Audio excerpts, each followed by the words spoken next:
এই ভিডিওতে সবাই দেখতে পাবেন কিভাবে একদিনের মধ্যে একটা কাজের জন্য সিলেট গিয়ে এক রাত থেকে 1 ঘন্টার মধ্যেই আবার ঢাকায় ফেরত চলে আসলাম।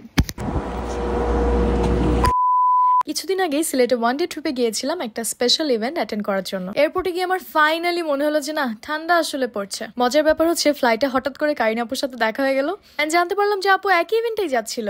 তারপর 20 মিনিটের ফ্লাইটে নন স্টপ জীবনের সুখ দুঃখ নিয়ে প্রচুর প্যাচাল পারলাম এন্ড ফাইনালি আমরা গিয়ে পৌঁছালাম ওসমানী ইন্টারন্যাশনাল এয়ারপোর্ট সিলেটে। যেহেতু আমরা অনেক টায়ার্ড ছিলাম এন্ড অনেক সকালের ফ্লাইট ছিল, তাই রাস্তায় কোথাও না থেমে আমরা সোজা চলে গেলাম হোটেল ক্রাউন পার্কে, one of the best hotels in Sylhet. নাস্তা করার সময় আমি আপ্রাণ চেষ্টা করছিলাম হোটেলে টি ব্যাগ দিয়ে একটা ভালো চা বানানোর, বাট আই ফেইলড।